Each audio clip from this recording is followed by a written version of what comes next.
Je vous le disais en titre, le ministre de l'Intérieur a fait le bilan des événements d'hier à Rio. Suite à la marche organisée par les partis politiques de l'opposition, Guy-Bertrand Mapangou est revenu sur l'interdiction qu'il a prononcée quelques jours auparavant. Les propos recueillis par Frédéric Kendamukula et Victor Mondunga.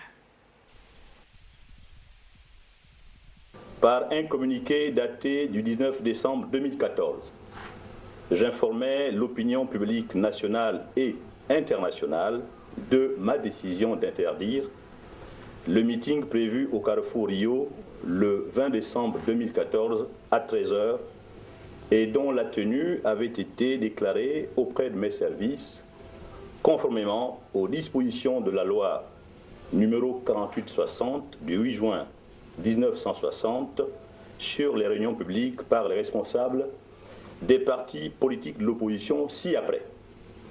Pierre-André Kombila Kumba, RNB. Joseph Benoît Mouitine Zamba, PGP. Philbert Mayombo, EPI. André Mbourou, UDPS. Et Marcel Malola, URDP. Comme je l'indiquais dans cette communication, ma décision d'interdire cette réunion publique avait pour fondement des indices concordants et probants sur la possible perturbation de l'ordre public consécutive à l'infiltration de la dite manifestation par des éléments incontrôlés, comme ils l'ont d'ailleurs reconnu eux-mêmes au cours de l'audience que je leur ai accordée le 19 décembre 2014 à 10h à mon cabinet à cet effet. Malgré cette interdiction, les responsables des partis politiques ci-dessus visés, ainsi que d'autres responsables des partis, regroupements de partis politiques se réclamant de l'opposition, à l'instar de François Ondoedou, Jean Ping, Pierre Amugemba, Jean Egendong, Paulette Misambo, Luc Bengonsi, Fabien Beng Ekrozok, Moukani Iwangu ont néanmoins maintenu cette réunion publique. Ces personnalités politiques, dont certains ont ouvertement lancé des appels à l'insurrection pendant plus d'une semaine à travers les médias et tracts, sont de toute évidence responsables du triste bilan de cette manifestation qui s'établit ainsi qu'il suit. La mort de notre compatriote Bruno Beka, étudiant à l'ENAM, décédé hors du théâtre de la manifestation de Rio. Une enquête a été ouverte par le procureur de la République pour élucider les circonstances de ce drame.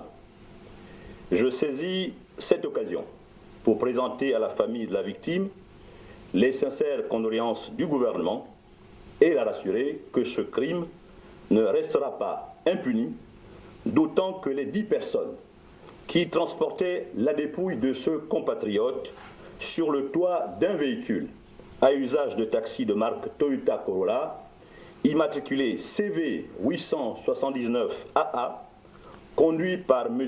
Cyriel Meboun Ngema Biogué, de nationalité gabonaise, ont été interpellés à la hauteur du rond-point de la démocratie par les forces de l'ordre. On note par ailleurs des blessés au sein des forces de l'ordre qui ont fait preuve de professionnalisme et de retenue dans l'usage de la force, en dépit de violentes agressions et provocations dont elles ont été victimes. Au titre des dégâts matériels, on déplore des destructions et pillages de magasins, stations-service, destruction et caillassage de véhicules.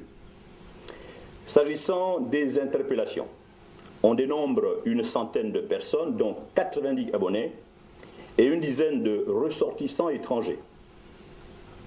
Je tiens à préciser que certaines d'entre elles étaient en possession d'armes blanches, de bidons d'essence et d'autres visiblement sous l'effet de la drogue. Nous pouvons tous constater que le ministère de l'Intérieur avait bien raison d'interdire cette manifestation qui a malheureusement occasionné la perte de ce compatriote, alors que celle-ci aurait pu être évitée si les acteurs politiques se réclamant de l'opposition à l'origine de ce meeting avaient fait preuve de responsabilité. Face aux dérives de ces dernières heures, j'interpelle les leaders politiques et d'opinion de tous bords sur la nécessité de respecter les principes républicains en vigueur dans toutes les démocraties, c'est-à-dire le respect de l'autorité, des lois et règlements, de l'ordre public et des droits d'autrui. Dans le même ordre d'idées, le ministère de l'Intérieur invite les populations au calme et les appelle à la vigilance. Force doit rester à la loi et restera à la loi. Par conséquent, toutes les personnes qui se sont rendues coupables d'infractions pénales vont en répondre devant les juridictions compétentes. Pour leur part, les forces de l'ordre continueront d'assurer sans complaisance leur mission régalienne de maintien de l'ordre public et de protection des personnes et des biens.